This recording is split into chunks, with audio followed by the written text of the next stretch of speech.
This is a hard thing to do for me, I realized recently.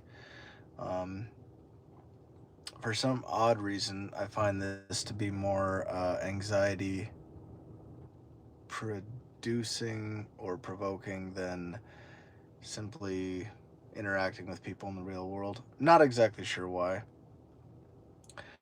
Um, and it doesn't really matter if it's one, two, three, four, or five people in this live thing, or if it's, I don't know, many.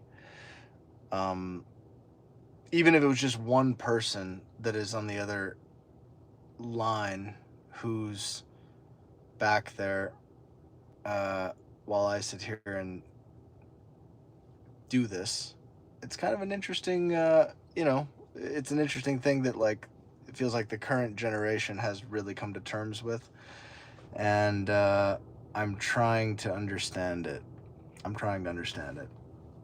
And it causes one to confront their own, stuff. But I thought, you know what? I'm just gonna. I mean, and I know Shpressa feels the same way, but one of us has to pull the trigger, which is maybe a terrible expression these days. I don't know. One has to pull the trigger on these kind of things. So I thought I would just go live. There will be some rambling because that's how I'm gonna probably have to deal with this kind of situation. I hope to interact with people. um, all right, that's true. You never know who's watching. Yeah, and that's interesting. I mean, it goes both ways. I guess that's a yin yang sort of situation. That can be a statement full of potential and opportunity and beautiful new connections, and it can also be a statement of warning. So, yeah, interesting. I was at your concert in Nolan. It was great. Oh, that's very sweet. Thank you, uh, Delisle. Uh, 26. Thank you. Um, Cole speaks Swedish. Jag förstår lite svenska. Um, Actually, I have this funny thing where, like, when I, I, I don't know if it's funny, but it seems to, it seems to get a good, jolly laugh going. Recently with friends, I feel like, you know what, I'm gonna test my terrible Swedish more often, which basically amounts to me essentially becoming like a terrible, terrible, uh, t- t- grammatically terrible clown to my friends, which in some weird ways is a comfort because then I can completely just experiment with these really, really weird things that pop into my head as to how to convey a meaning in Swedish, and they get a great kick out of it. It's nicer than a situation where you're sort of pressured to uh, show up and actually execute proper skills. So I am working on it, and with Rocker, our daughter is 4 years old. She is actually just the process of raising her has accelerated my Swedish understanding. But the funny thing is, and this is like behind the scenes trivia, but um, all of it's since I moved here, like roughly over 10 years ago, what I've always said to people, which is completely true, but I've said it so many times, it's like my distilled knowledge of the situation from my perspective, um, that all of kind of my closest Swedish people and all of mine and Spressa's closest friends and family and whatever, what actually has happened is that their English has gotten sort of more advanced because they are gracious enough to interact with me on sort of my terms, which then over the years, like they have been like, oh man, my my English has really developed in all these years. Um, but actually, but it was Rocker that really pushed me over the edge. Our daughter, where, yeah, I, I've always tried to make an effort, though. That has to be said. That being said, see, if you ask for a ramble, you're gonna get a ramble. Let me see here. Live rambling is a great way to pass the time in 2025. That's an interesting thing. That makes me think of AI and what that's gonna do. And that's maybe why I'm partially doing this. There's a certain undercurrent of anxiety about what it means when, 90. I hope this is not the case, but there's a scenario where like 90% of the music you hear is AI generated. There's a scenario where 90% of the images you see are AI generated. Who knows what to trust at that point? Obviously, deep fake is a thing that most of us are familiar with, but if we really wrap our heads around that, it's how do you maintain a functioning democracy when whoever is able to manufacture a complete, like, you're going to be able to use AI to make AI shit seem less like AI. I mean, that's some kind of singularity level thing, right? As far as, that's pretty messed up. So, there's something about this whole live process where, for people that are actually discerning and skeptical, this might be the last holdout of humanity, or like human-made stuff is gonna be just this like, hi, I'm also alive and not I'm not like I wasn't trained. Yeah, let's not get into the whole. We're talking about large language models at the moment, but yeah, it's gonna go way beyond that, obviously, as we all know. So this whole live thing, I mean, it ties into the whole podcast thing, like why everybody has a podcast. Not, I say everybody in quotes, but everybody that it's comedians having podcasts, but then it's musicians having podcast is going to be like the last real form of, I mean, theoretically untainted art, and then there's going to have to be a vetting process. But when you think about this whole AI thing, which has been on my mind a lot, Express and I have talked about this a lot. I feel like this is for all the artists out there, which is basically every human. Every human is going to have to become an artist. I'm just going to warn you guys right now. You're going to have to become an artist because you are an artist, but your job is going away. Like everything other than pursuing your passion is going away. For some people, that's going to be a harsh truth. I think even for those people, I think they're just I mean, theoretically, it should be good. That should be a good thing. But the problem is that everybody's going to be forced to become an artist because everything's going to cost nothing cheap, and you're going to get all the services you need. But the art is that's where you're going to find your meaning and fulfillment in life. And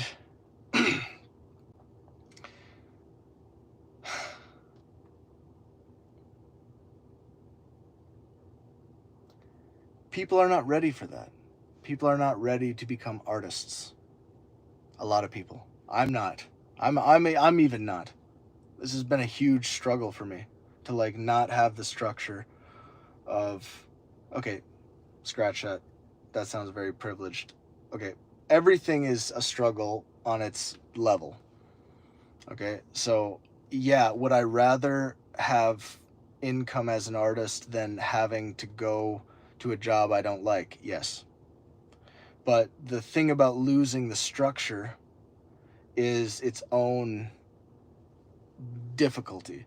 And what's going to happen is that everybody's about to lose their structure. everybody's about to lose their structure. I mean, this is something we have to come to terms with. Maybe it doesn't happen as fast as some people, I mean, this could be exaggerated, but now, sort of there's a canary in the coal mine. It's like, this is happening, the Tesla bots and the Boston Dynamic bots and the really, really smart large language models and if you don't think that that's gonna replace pretty much everything, it's scary, but this is the facts. I think that's the facts.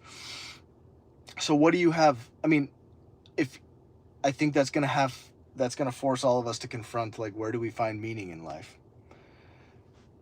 I personally think that meaning and curiosity are linked. I don't think that AI replicates.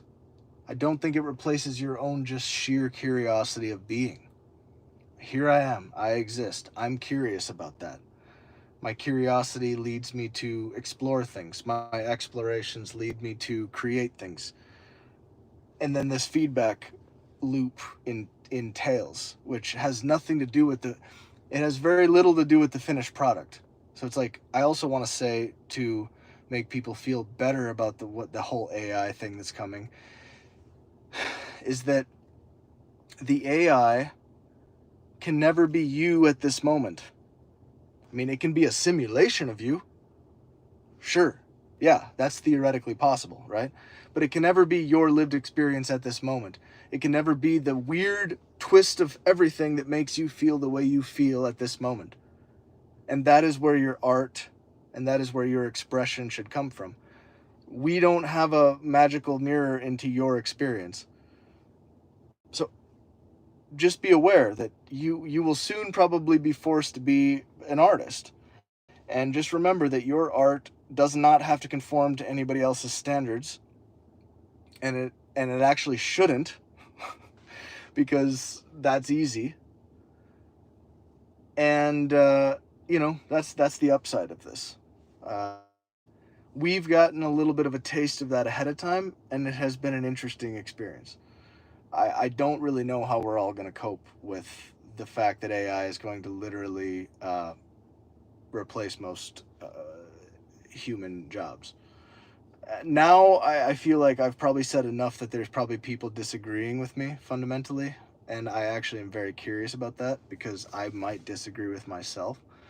So I'm gonna go and bravely see if anybody has some counterpoints here. See, I did warn about the rambling, and this kind of went deeper than I thought it was going to go, but I do appreciate the very nice comments.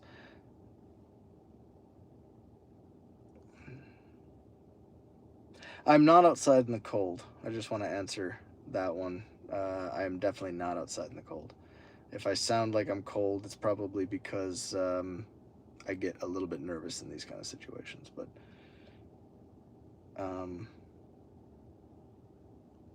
I really appreciate the comment from AEM Business. Oh!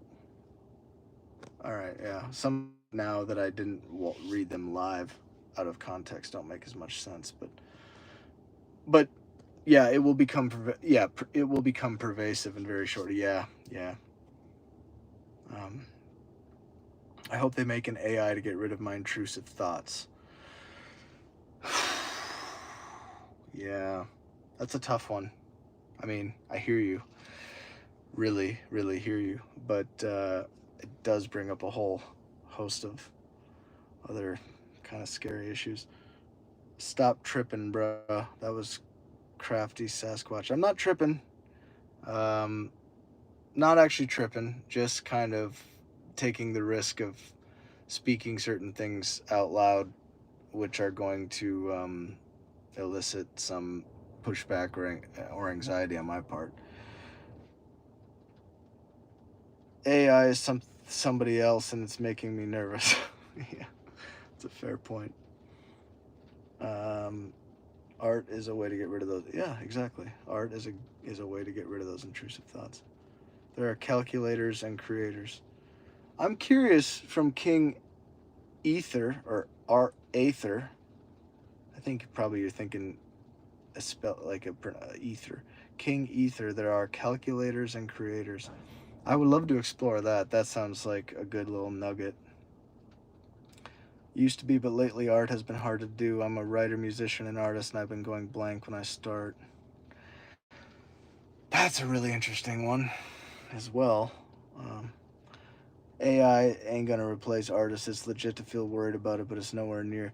Yeah, I mean, here's the problem. So Talu has said AI is not gonna replace the artist. I agree with that.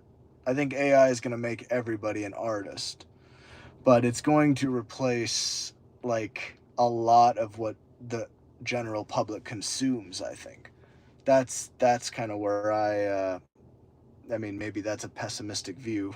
I hope it is. I hope that's a just not realistic, overly pessimistic view.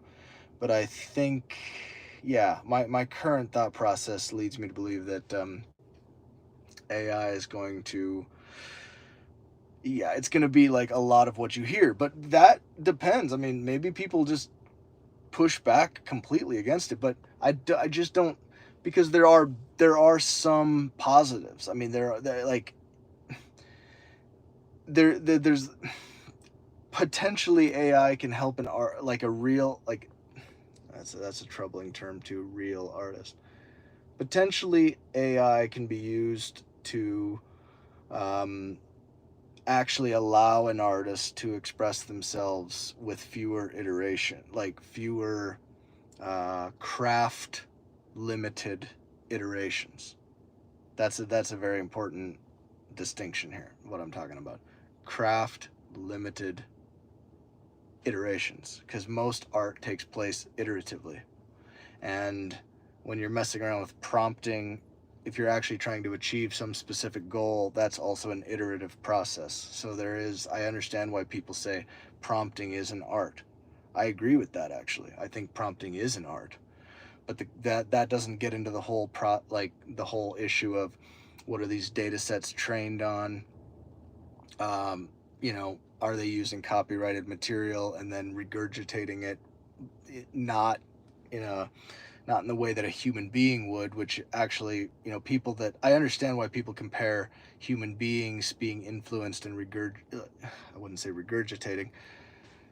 I understand why people compare it to humans learning. But the the difference at this point is, which that difference may disappear eventually. The difference is that humans are experiencing a bazillion things that are just like weird, random, lived experience stuff, and things like weird synchronicities and chaos and all this stuff that is constantly bombarding you. You don't have somebody going like, "You're training on this your whole life." I mean, hopefully you don't. That would be really messed up. But you're experiencing just an immense amount of randomness and chaos, and yeah, and then this maybe goes into like the synthetic data on the AI thing. But I do understand, like the problem is that the way that they're being trained, it opens up a lot of ethical questions about copyright and art. Well, yeah, I'll leave it at that. um, but regardless, it can be a very good tool. I mean, I don't think we should disregard like it. Here's what I'm going to say: it's not going to go away. That's just, I think we have to just be very clear on that, which is leads me to the next point, which is the art. I think of the future is going to involve showing your work. I mean, it might not be that you overtly go and show your work, because people are going to have like minuscule attention spans on average, but, or maybe not, hopefully not. I mean, maybe there'll be a huge renaissance and pushback against that. That would be great.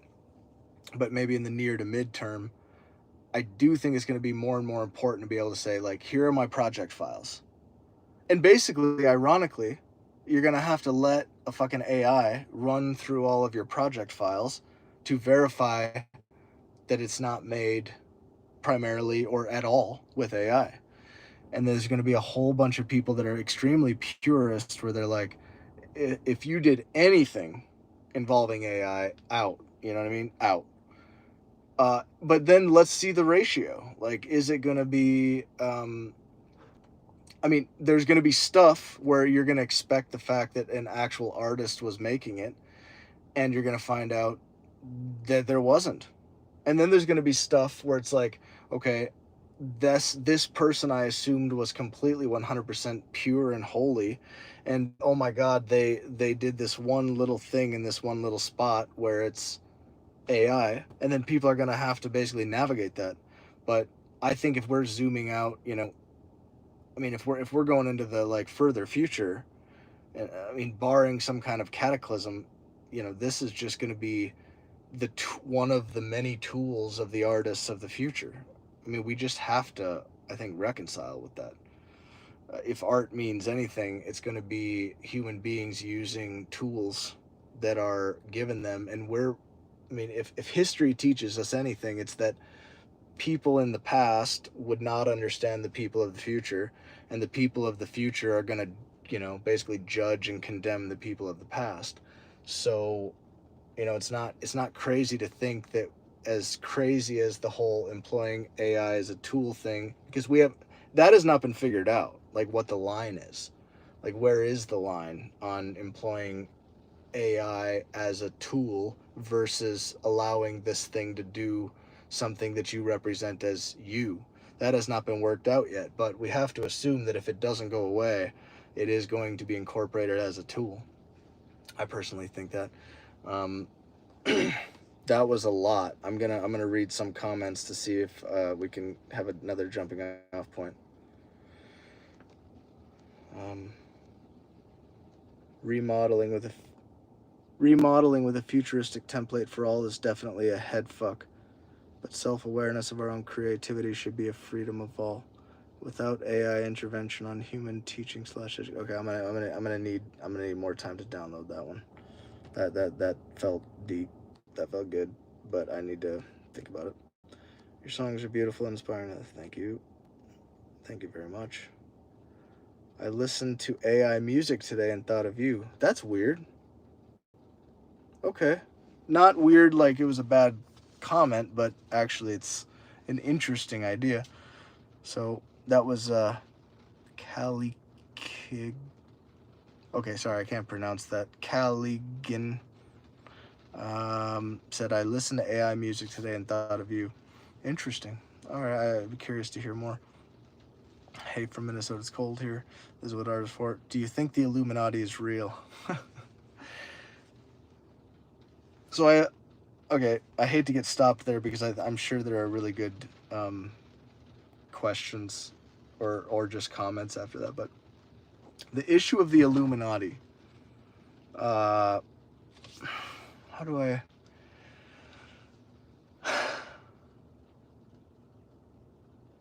I mean, I do think something like the Illuminati is real, but I don't, you know, I don't think it's what people who wholeheartedly believe in the Illuminati are thinking that it is. I'm not going to sit here and say that I know exactly what it is. I don't think I'd be sitting here if I had, or Spressa and I had taken a path that would... I think you have to make... Okay, if there is an Illuminati, if there is a secret if there are multiple secret organizations working in concert, I think there are certain things that you have to do, like essentially compromises. Like so I think Spress and I, the reason I'm not willing to say, because okay, there's a lot of people out there who are going to go, oh, you're supporting some crazy conspiracy theory. No. Here's what I'm saying. I think that something like the Illuminati is not it's not exactly a crazy concept when you think about just elite power structures. So obviously, at any given time, there are elite power structures. And I think the weird thing for people to digest is that you don't realize just how pervasive the weird elite culture is. Like, it can sink its. I mean, there used to be cartoons about Rockefeller and Standard Oil where it was like all the tentacles, arms, the octopus, the tentacles going into different businesses and whatever. Of course, that's just a human thing. Like, there are gonna be elite power structures. I'm not saying I like it. It just is what it is. And then I think you're surprised when you get into these situations. I mean, you shouldn't be surprised. But therefore, if you go in with a clear head, like we did in the music business, we always kind of were like, you know what? Fuck sharks. Fuck people that are, let's be aware because it's not worth it. It's not worth it to go down that rabbit hole. I mean, who wants to do that? Who wants to compromise their integrity? Who wants to? So I think what really happened in our situation was that there were all these little things that happened along the way where we said no, but it was a small thing. And then saying no to that small thing makes the next thing less likely to happen in a dramatic way, like in terms of some weirdness. Let's leave it at that. And then like, but there's a little bit of like but how about? And then you're like, nah. And then it's like, but what? Nah. And then I think if you say no enough at that level, you don't even get to the point where it's like, hey, want to come to a fucking, I don't want to say Diddy party, but that's the thing. Like, people at our level, based on all the no's we gave throughout our whole career, we wouldn't even be 3 steps removed from that shit. So it's like, so I can't confirm it. That's my point, is like, I can't actually say that like, I don't think we're even in a position to know. That's what I'm going to say about that whole issue. And I will say this. Most of the people that we interacted with in the music business felt a lot like us. They were like uncertain about their position. They didn't really know, like, they were like, oh my God, I'm riding a wave. Like, I hope I don't get demoted or whatever. Like, we're trying to figure out what's the future of the music business. I don't think I ever, maybe we were just good at avoiding sharks also. Maybe it's just one of those things, like, if you want to get spiritual, this aura of protection, there's also, I think, something to that. I do think there is something to that. And so, we were lucky, maybe, also, is another way to look at it. We were lucky. We said no to things that could have escalated multiple times. And then it's also like, okay, and and then there's a price you pay for everything. Do you want to gain the whole world and lose your soul? And I'm not saying that literally. Don't misinterpret me. I'm not saying that literally. I'm just saying that metaphorically, there's a lot of versions of quote unquote losing your soul that are not literal. It's like, do I want to sacrifice all the time that I would have with my friends and family to go down this path? Do I want to sacrifice my artistic integrity to go down this path? Do I want to sacrifice, work-life balance plays into all this, but just saying that, people say sell your soul literally, and I think it's more of a metaphor. It's definitely a metaphor, and we all do that. We all sell a little piece of ourselves when we're doing stuff that doesn't align with our purpose and vision, I think. And then it's just the degree to which you want to do that. So, but I don't think the Illuminati, quote unquote, is some kind of, I don't really think it's like some super coordinated thing.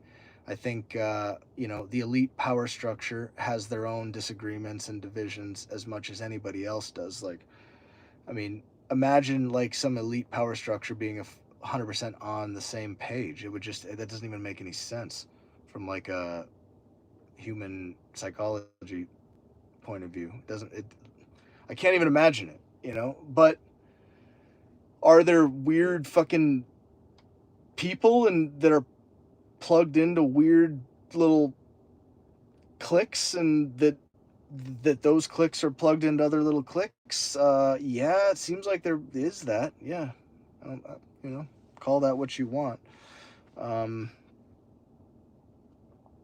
So anyway, now moving on. Do you think the Illuminati is real? Addressed that. Hopefully, I think. Do you speak in Albanian? Do I speak any Albanian? Bafmir. I don't know if that's 100% on. Nathanamir. Schnetpash. Um, yeah, that's the main one. There's a few others, but off the top of my head, you know, those come up most often. Can you sing any part on "I Wasted You" right now? All right, my voice is not in a singing mode. Let me see. Okay, how does that song go?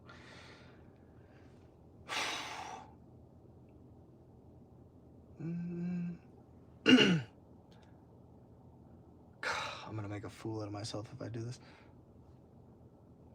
I gotta find the key. I see what you're doing here, looking to disappear again and on. I'm sorry, I'm losing the lyrics. I see what you're doing here, looking to disappear again and I'm done. Okay, brain fart. I think I was too much into whatever, abstract stuff. Okay, well, I'm moving on. Hopefully that was enough. I don't think AI can replace artists at all because it's pretty hard to mimic. I agree, yeah, and I think that's I agree. I don't think it's going to replace human artists. Like I said, I do think that, but it will replace some human. Oh, whatever. I mean, I said what I said, and there's way more we could go into, but I want to see some of what other people have said here. Hi, Cole. I'm Nico. I know this is going to be related to the current conversation, but I saw you were live and wanted to pop in real fast and say something real quick. Is this Nico, the guy that we collaborated with? No, it's not. Maybe not. But hi, Nico. Humans do that. We're just copying and mixing what we know, but we mix it with a lot more things. Exactly. That I think that's very well said. Very well said. Somebody said I'm calling the cops. John Smith. All right, John. Well, that's your prerogative. Yeah, AI seems to be as a one-way project. It lacks the human touch. Just hope we don't lose the path of humanity for an easy mental workaround. That's a huge, yeah, that's on the table. That's on the table. Um, yeah, you know, we we have to have a conversation about what art is and what it means to us, and you know, I mean that, but I think that's just going to happen organically, and I do sort of see that, like, I in some weird way I assumed the AI thing was going to be embraced and adopted much quicker by the zeitgeist, and it's actually really refreshing that it hasn't, you know, because I think people I mean, I think that we underestimate the human spirit. Okay, not to be cheesy, but there's something about the notion that AI uh, art, quote unquote, is going to become all pervasive sooner than later is a potentially elitist, actually. And I have discussions with friends like this all the time where I'm like, you sound elitist, and they're like, well, I kind of am, and da da da da da da. And I'm trying to be very aware of that because I am absolutely at my 100% core not an elitist. I think regular people, quote unquote, which are just human beings, I think are vastly underestimated by most uh, in quotes elites, whether that be cultural, financial, political. The people are underestimated, and the real hope that I have is actually in the zeitgeist. I've been pleasantly surprised um, by the zeitgeist, and I think that probably highlights how much we've been misinformed in some sense about what our fellow humans are thinking, since we've lost touch with real local communities. Everything has expanded to the internet, and the internet can be manipulated. So that's understandable. Okay, anyway, yeah, AI seems okay. I've been following you guys since you were real small on YouTube. I mean, we are still real small, but I do appreciate the sentiment, and that makes me so happy that you've been with us since those times. Because my goodness, those were desperate times.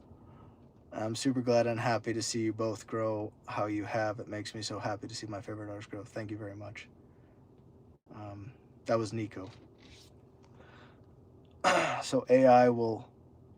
So will AI make art worse? Yeah, probably in life for legit artists harder. Maybe depend on how artists adapt to it.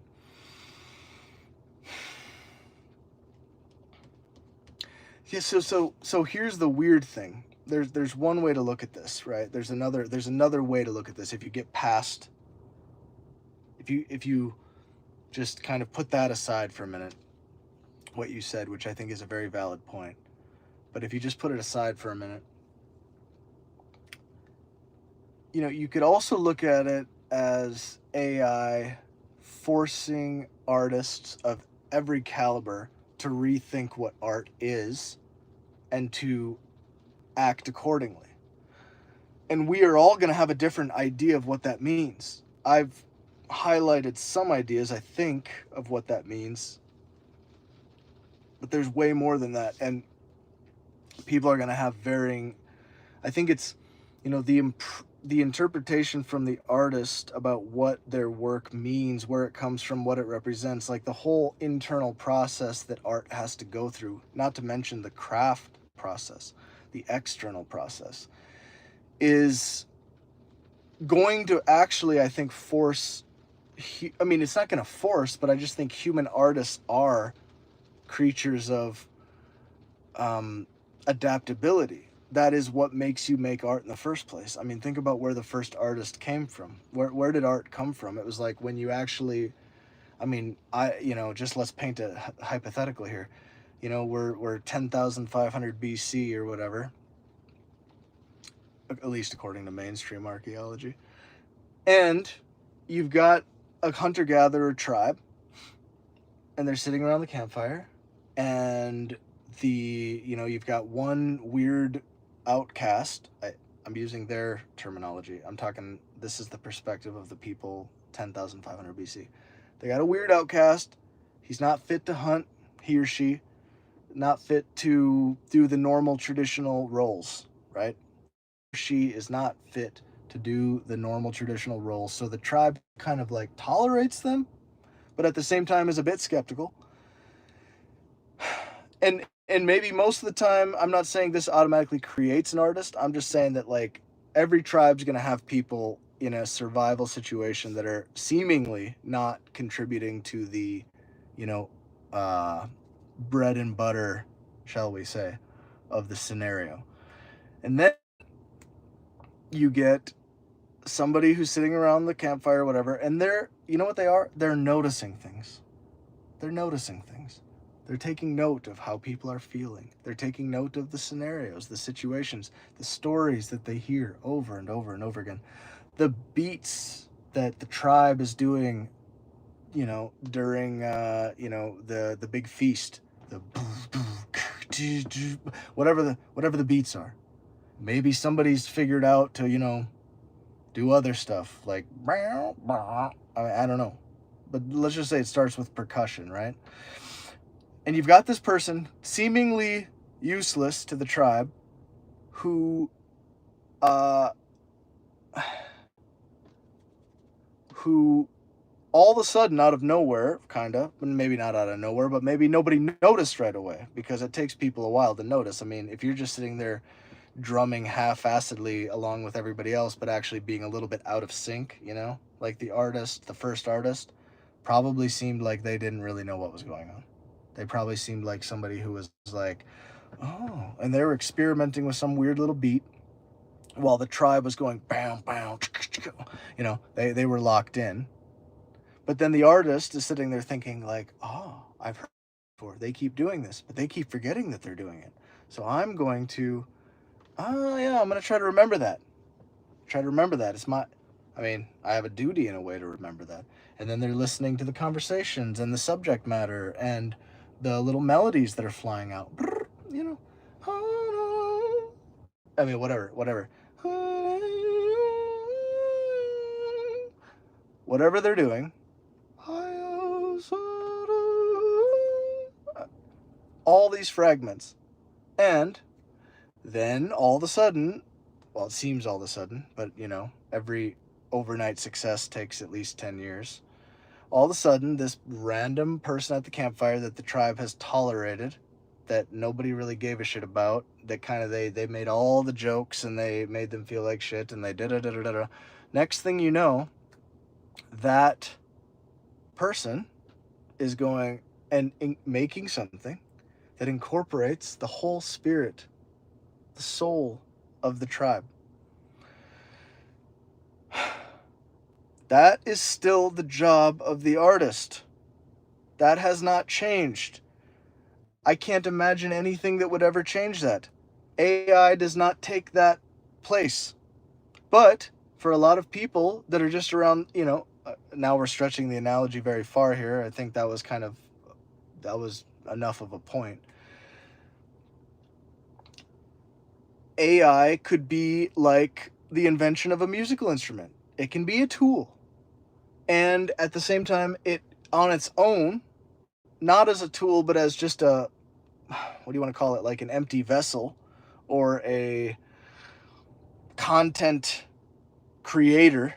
Okay, so let's get rid of the term content creator because that's AI now. You're an artist. If you're a human, you're an artist. You're no longer a content creator. Let's get rid of that. The AI as a content creator, I think probably will, at least in the short to medium term, replace the human sitting around the campfire. But I think that the people around the campfire are going to go, at a certain point, they're going to say, and maybe half of them were from the beginning. We don't know in this analogy, but they're going to say, you know what happened to Uga Chaka guy? what, you know, where's Uga Chaka? Because I'm getting kind of, this thing that's spitting out all this stuff it doesn't, nah. Because at least when Uga Chaka was doing his stuff, or her stuff, he or she, or they, whatever you want to say, that individual they just got it. They were in the tribe, even if they were outside the tribe or whatever, they still were like processing things from our platform, which is the human biological whatever platform. And that is gonna, I mean, once that's gone, then what are we even talking about? You know what I mean? And I don't think that's going anywhere anytime soon. So, yeah, I'm gonna continue reading. Wait, no, not retouch on. No, retouch off. I've been following you guys since you were, yeah, okay, that was the one. So will it now? Thanks so much for all you do. I can't wait to see where you guys go. Thank you so much. You're very sweet. I really appreciate that.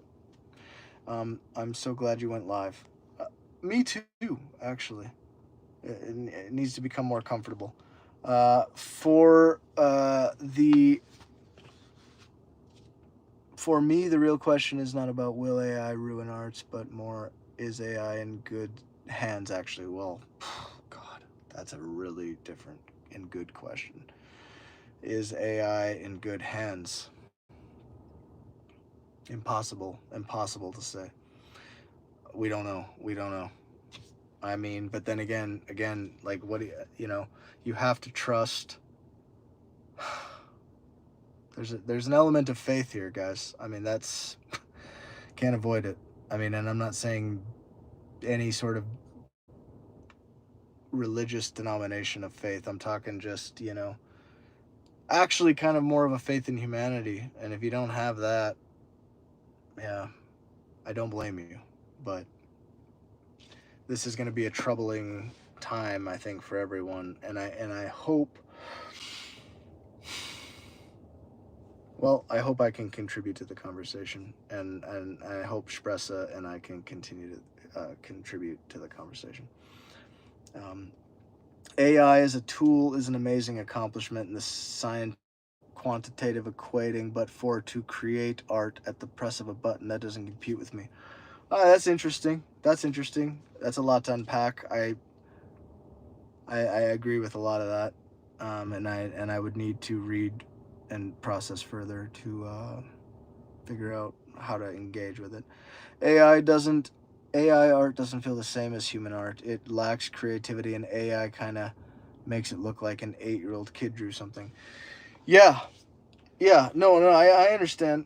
I understand that feeling. I do think you can get, I do think you can get AI. I've messed around a little bit with Midjourney just to see what it's all about. I do think you can get. That's why I said before. I preface this by saying I can respect the people that say prompting is an art. Okay, there is something with prompting. We have to realize that our language skills are going to be more and more important in this new age. I definitely don't want to say this new world, because that's maybe I do. In this new world order, no.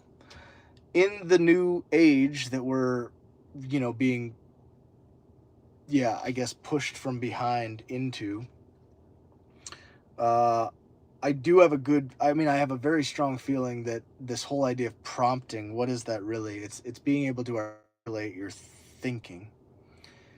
So the feedback mechanism between thinking and manifestation of what is in your mind and imagination, that's how I sort of see generative AI on some level. So I definitely understand why people are excited about it. But at the same time, it's like the argument I keep going back to is, if I wanted to not do something myself, that's already an option. I could have already, like, Flora Cash wouldn't exist. If we could have just secured a loan from some big bank and paid a really, really good songwriter and a really, really good producer and whatever to manufacture a thing, we could have had a whole steady stream of just stuff that we curated that way. But that's not why we do it. That's not, I could generate an infinite number of fucking songs with an AI generated thing, and it would be like, even if I liked an idea, even if I liked I've listened to 5 songs and I actually like one of the 5. Let's not even say 50 or 100 songs. Let's say that I like one of the 5 songs, right? Then I'm going to listen to that song and I'm going to be like, oh, at 20 seconds, I don't like that part. Oh, 143, I don't like that part. No, that's a bad lyric. Oh, that's a bad, yeah, the vocal is too loud. 247, oh my God. I thought I liked this idea. This is terrible. I mean, okay, and then there we go. And then generative AI will probably move into the gaps of like, okay, you don't like 143? Let's prompt about 143 to 145. But it's also like, is that going to be funner or more satisfying or more interesting than just actually making the fucking thing that you're spontaneous? Like, you also got to think about motivation. What people don't understand about making art is that you have to continuously find inspiration and motivation in the process, especially when you're doing everything yourself, like we do. You have to basically find ways to get re-inspired by your own work, to even be able to go in and micro fix and micro do whatever. I can't imagine sitting there listening to, okay, generate me an infinite number, whatever, give me a number. Give me 50 song ideas for the next album, right? So then I have to go through these 50 ideas. and they're all going to sound whatever. They're going to sound the way they sound. And then I'm going to like a couple, and then I'm going to go to those couple I like, and then I'm going to think, which one do I need to change the least? So then I go to that one. And then I'm going to think, oh my God, I would never have said that. I would never have done that. Oh, I would have used a different instrument. I would have done. And this is where I think in the future, AI may be, like I said, I think it will become a tool. But there's a certain level where it's like, is it more fun and inspiring to just manifest the thing myself with my own fucking fingers and pull from my experience? Or do I want to sit there and go like, yeah, 143, cut that, replace that with that. Yeah, but for people that don't, and I'm not dogging this. I'm not saying this is a terrible thing, which is what some people might say. And actually, those people probably hate me for saying I don't think it's a terrible thing. I do think there are going to be very talented people that just want to take the time to curate AI work that is like down, like every time they hear something they don't like, they're gonna go at 1 minute 43 seconds and 30 micro fucking seconds. Sorry, excuse the language. I'm sorry. Um, I want that to be different, and then AI is gonna give them like 50 different ways that could be different, and then they're gonna go, I'm gonna listen to all these 50 ways and choose the best one, and then I'm going to move on, and then it's going to be 243 or even more. Maybe there are going to be people, and it's like, are we going to fault people for that sort of art making? I mean, that requires a lot of effort too. I think at the end of the day, if you're making something you really, really like, and what I'm saying is that there's going to be a lot of people who are not real artists, and again, please don't crucify me for saying real, okay, because that's a flexible term. There's going to be a lot of people that at heart, their heart is not in it. Let's put it that way.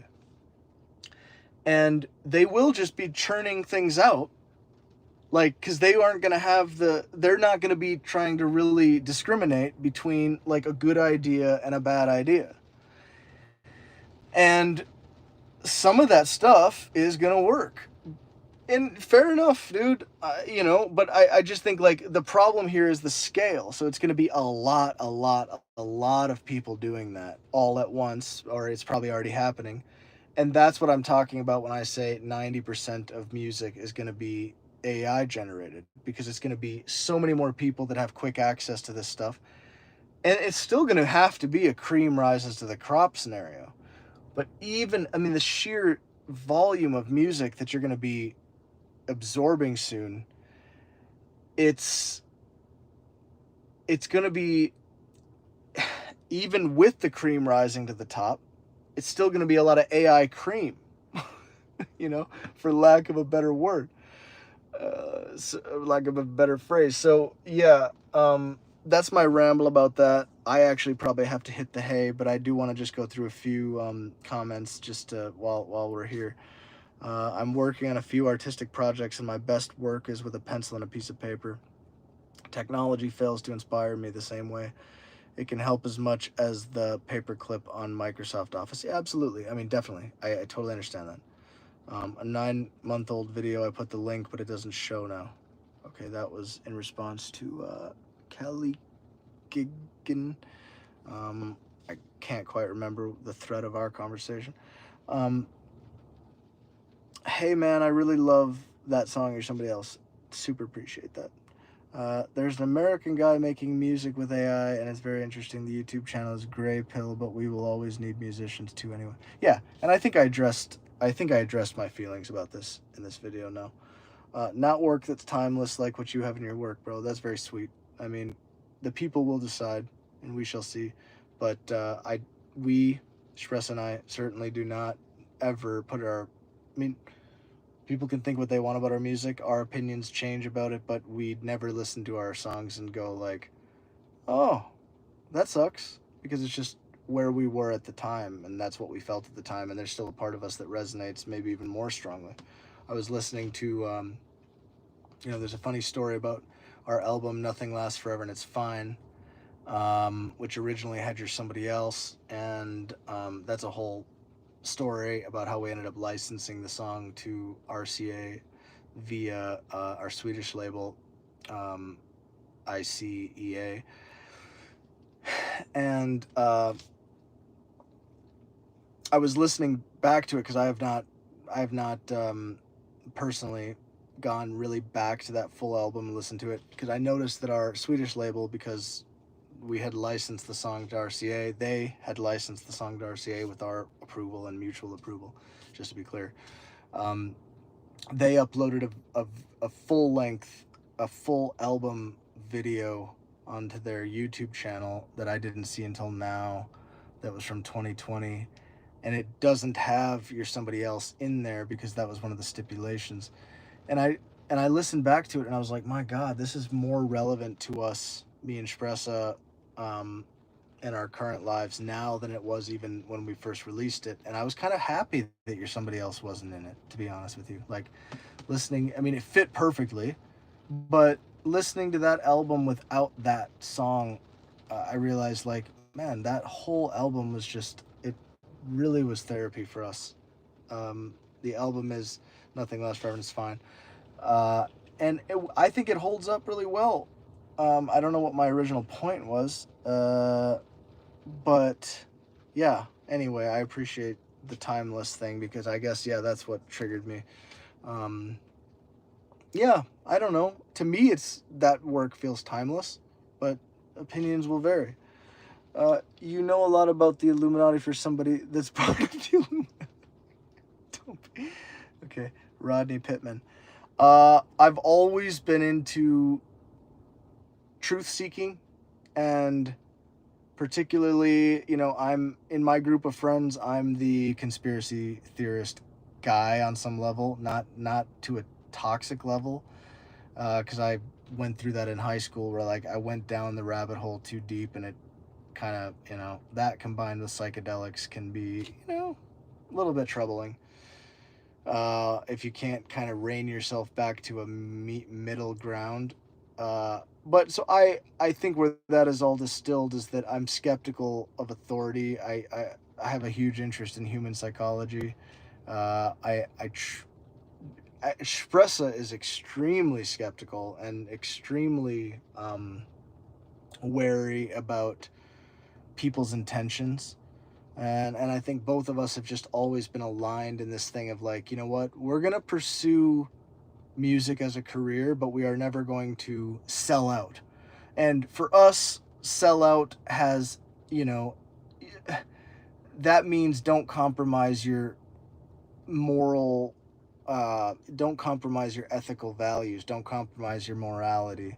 I don't know how other people define it. I mean, some people would have said just by signing with RCA we sold out. I don't view it that way at all. Neither does Espressa. But I fully respect people who feel that way because it was kind of a dog shit deal, and you know, we currently earn about 10% of what You're Somebody Else generates. Just so you know. I think that's just a relevant thing to say, and that was a dumb. I mean, that was a ridiculously stupid move in some sense. But what the industry would say is, no, no, no, you're only getting 10%, but you know, if we hadn't stepped in when we did, the song wouldn't be as big as it is. And it's like, I don't believe that. Personally, I don't believe that. But that's not to say that they weren't great people and a lovely team and whatever. I love Express, and I love everybody we worked with at RCA. They're not, you know, I'm not, there's no shade on RCA or the people we worked with. It's just a matter of, do, like, do we feel that that was the equation? Do we feel that the equation was, oh, this song would have died on the vine? No, because that, we believe in our work. So of course, like, we're not, I mean, I don't think that. I, I, I don't think that, like, that's enough to make the song 90% more popular.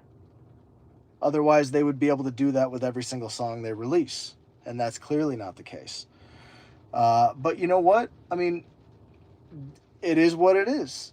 It is what it is. I don't begrudge anybody. I mean, Spress and I take full responsibility for doing that deal.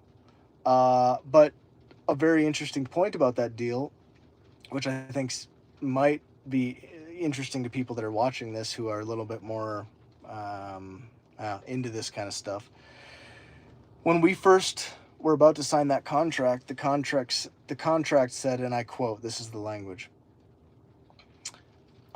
mutual creative control, except in the case of a dispute, in which case RCA's decision governs. And we were like, we said to our lawyer, I mean, that line popped out to me immediately, and I was like, what about this? And he was like, oh, no, we already took that out of there. But I don't know. The point is, like, we've always had these points where we're like, no. So what ended up happening was we got the contract changed so that it says literally, so our whole time with RCA, we wrote everything ourselves, we produced everything ourselves, we delivered it whenever on our own terms and our own time schedule. Nobody ever pressured us to do anything because they couldn't. Contractually, it was mutual creative approval. But of course, you know, what does that end up netting to?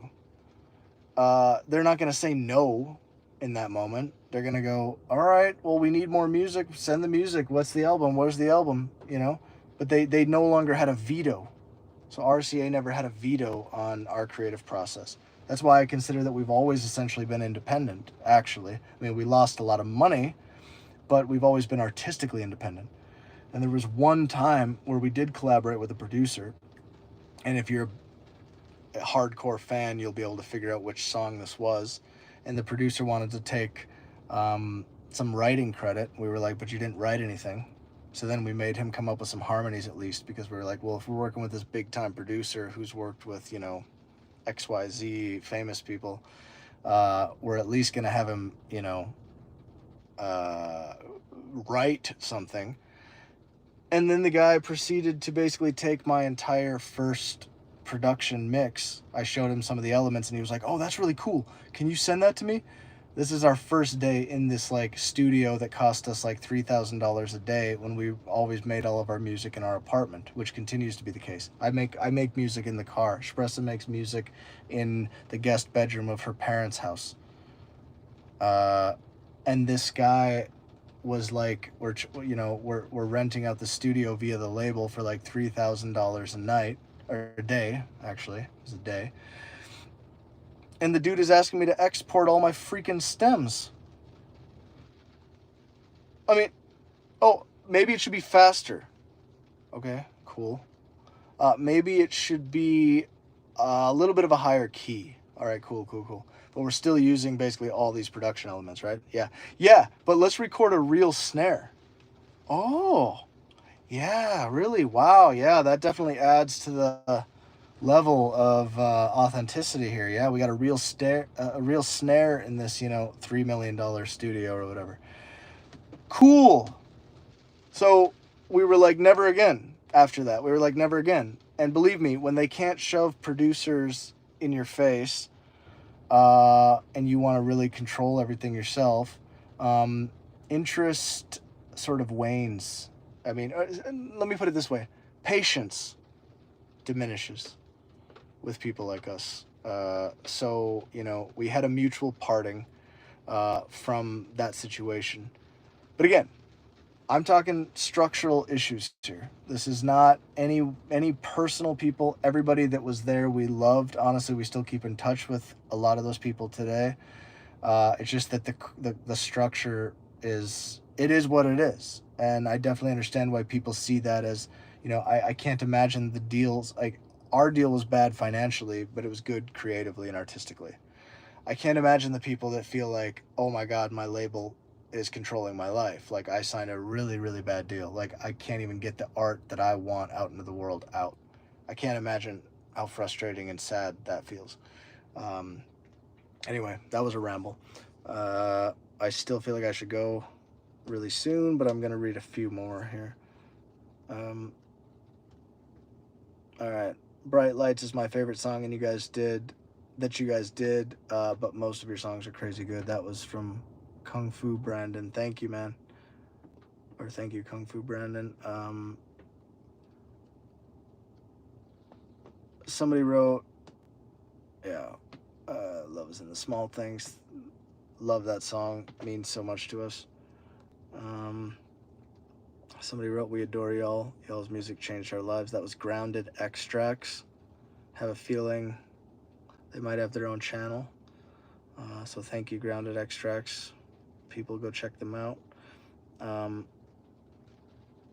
Wait, somebody wrote, shh, Diddy so fucking distorted in every way. I agree, Diddy and that whole situation is distorted in every way. Yeah.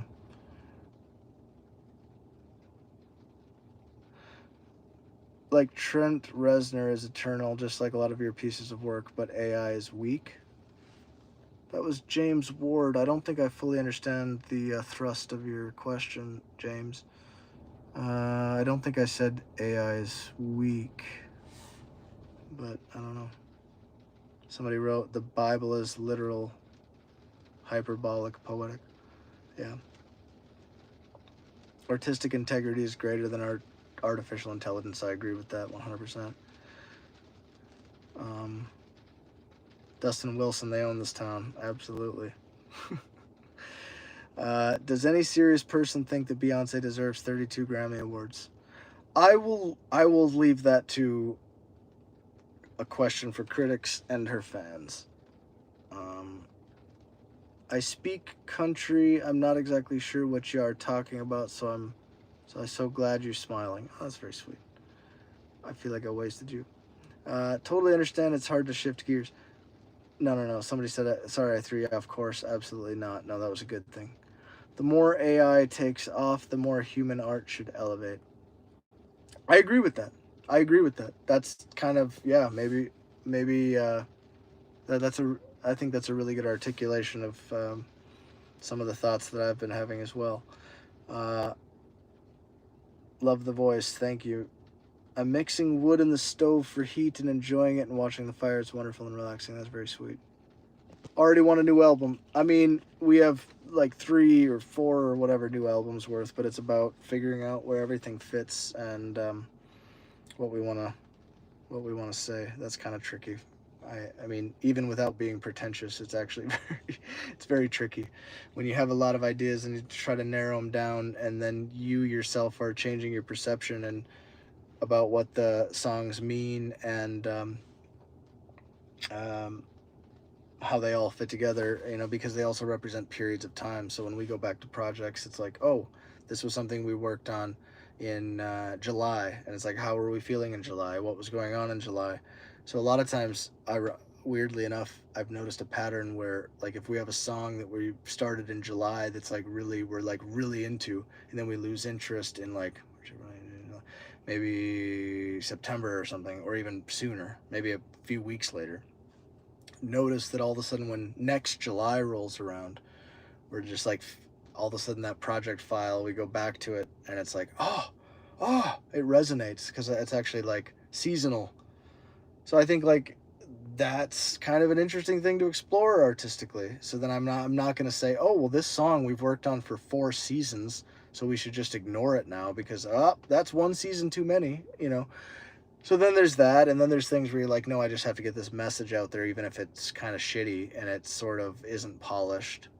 And that's also a weird conversation one has artistically, especially as relates to album, because album is a format, and it's like I'm creating an experience here. Like I would expect as a listener, and I do expect when I'm listening to our own work and express it exactly the same in our family and friends and everybody, if they're listening to our music, they would expect some kind of coherency and thought that goes into like, why these 10, 12, 11, 14 songs? Why? It can't just be a random assortment. So that is a whole separate issue. And sometimes you let the universe decide, like, I'm going to go on a whim. Express and I are just going to say, what about this song? And then we release it. And it's like, well, I guess that's going on the next album. And then that sort of informs the next decision, which is why I think human art is so important and so beautiful and weird and complex. It's like people don't understand how much of this stuff is like that shit. Like, okay, we had a conversation at your parents' house after Thanksgiving dinner, and then we talked about this, and then we went for a walk, and then whatever, and then it changed our minds, and then we did that. Like, even just things down to the track list. Like, it's so, if you care, it's complicated, and it should be. It should be complicated. It should be as complicated as it can be within tolerable limits for you as the artist. Um, let me see here. Honey, Go Home and Don't Look at Me That Way are my favorite two songs. Thank you. We, of course, love both those songs. A, ph- a photocopier can perfectly print a copy of an original Van Gogh. Yeah, that's very true. Um,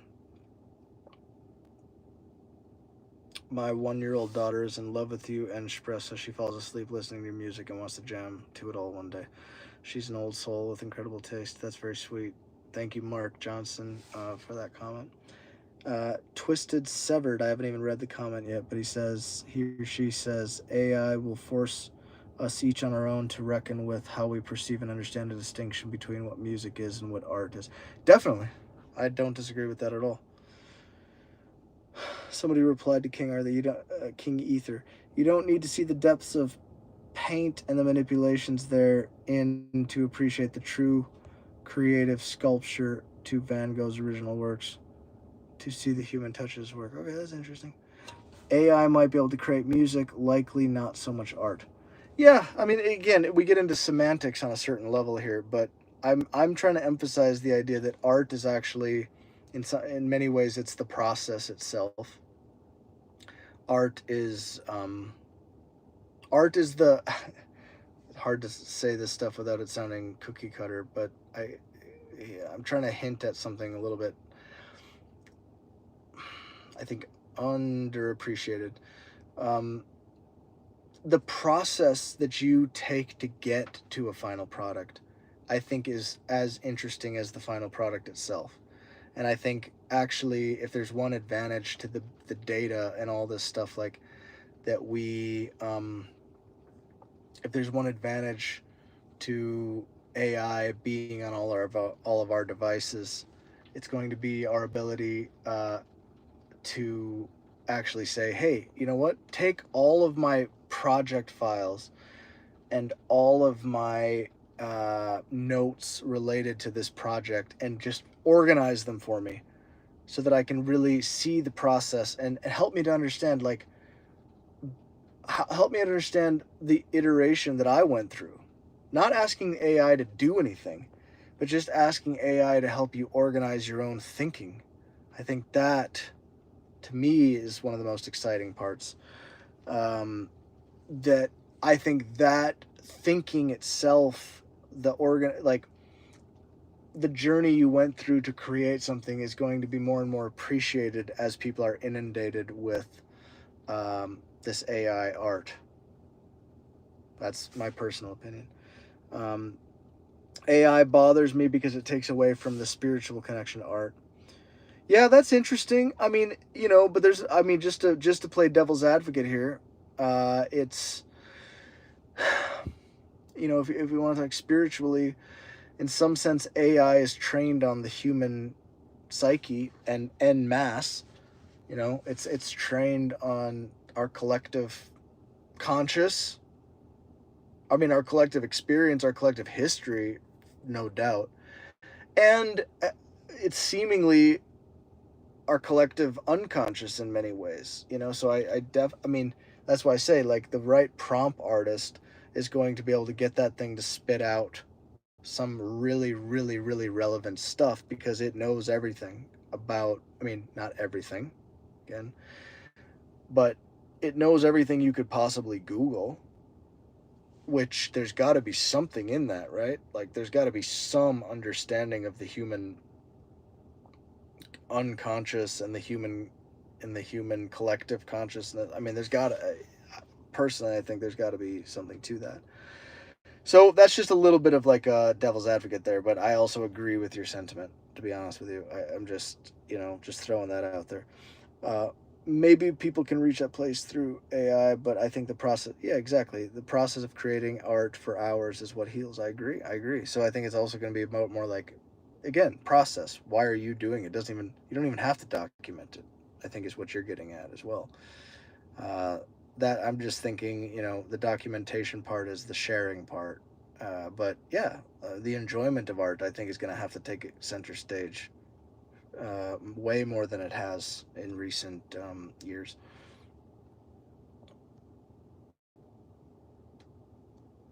The observer become. I love that the observer becomes seen and valued. This just made me feel hopeful. Wow, very happy to hear that. Like I said earlier, the real question is AI in good hands? Actually, again, my answer to that, just like earlier, I don't know. Probably not, but we have to have a little bit of faith in the zeitgeist. That's where I'm at on some level. Uh, exactly. There is zero real value. Now, okay, somebody's having a conversation. There, you guys are having a conversation about NFTs. There, your music is something of true magic for me. Thank you. That was Lauren Love Lavorne. Thank you, Lauren. Let me see here. So I'm gonna have to skip ahead a little bit because I'm gonna be honest with you guys. I really have to pee and I really got to go to bed. So let's see. I'm assuming most people don't care about how music is made. They only care about how it makes them feel. Yeah, yeah, exactly, exactly. No, and I don't agree. I don't disagree with that. I agree with you, Andrew. Most people don't, and I think that if you go back and watch this whole thing later, which I don't know why you would, maybe you're cleaning around the house, maybe you might want to listen to the whole thing. I certainly would appreciate that. So would Espresso. But I think I sort of addressed that. But fundamentally, for the record, I agree with you. I agree with you. That's why I said before, as much as I think it might be a controversial statement, I do think on some level it's a tool. I mean, in the yeah, I mean, it is a tool, undoubtedly. It's just a matter of the intention of the artist. Uh, AI is all timing and slight. Yeah, yeah. Good thoughts, James. Robots are taking over. We've all seen that movie. Yeah, I mean that's troubling. I mean, we have to think about it a little bit. Any chance of official sheet music? Absolutely. I love that stuff. I have folders and folders of sheet music, mostly for our recent instrumental compositions. Sort of, I think that's also one of these weird things with all this is that sort of ironically, even though technically AI can probably spit out instrumental music easier than anything else, which is kind of funny. Like, yeah, it's ironic in a way, but we've gotten really obsessed with like composing instrumental pieces and having real musicians actually play the pieces and have these things in written form so that we can give them to ensembles in the future and stuff like that. And we have all of our receipts, which is what I've been trying to say is like keep your receipts to prove that you know that stuff is human made. Again, I'm not trying to be a purist. I'm just saying that I think there is going to be a value to that, which goes into the whole question of the journey and everything like that. So we do have a lot of sheet music around those things, but not as much on our own music, which is mostly done where we're just like coming up with guitar riffs and like we know what key it's in, and then we write down the chords. And but yeah, that's something that we would definitely do. Would love to do that. Maybe music and art will go the way of crafts, and everyone will soon be searching, especially for human made. Yeah, that's what I'm kind of. Yes, I think that there's. I think you're right. I mean, I think there's a very strong possibility that you're right. At least, I mean, we don't know what percentage of the population is going to do that, but yeah, I think it's going to be more and more important. What is my other half doing? Well, we put Rocker to bed, and that was quite a few hours ago. And now she may have gone. It was my night to put her to bed. We take turns on it. One night my night, one night her night, and then take turns on mornings. It was my night tonight, uh, and she fell asleep kind of late, and so I think I'm out here doing this, and Espressa is doing her thing. Your music is so beautiful. Thank you, thank you. You and Espressa do such an amazing job. Thank you for what you do. Thank you so much. That was Create Your Reality. Love the title. I didn't know you went live. This is my first time. I just had the guts to do it, but it makes me a bit anxious. Feeling a little bit more comfortable now. I know you guys. I found you guys this past year, and you've become one of my favorite bands so quick. All your songs make me feel something from the sound and or the music. Love you guys. Keep being awesome. Thank you. That was from Not Me. Um,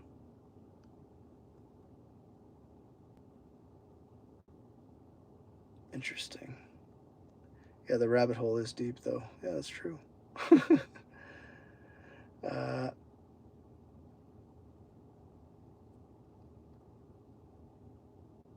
Wait, the damage has been done. You ain't real. Okay, that's interesting. James Ward is throwing out thought-provoking stuff. Uh, Crawled out of the rabbit hole, saved by the way and truth in life. Very nice.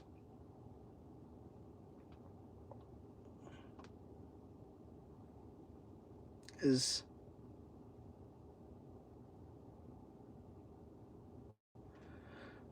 For Michael Cristobal, that is record digital. Just you'll know what I mean.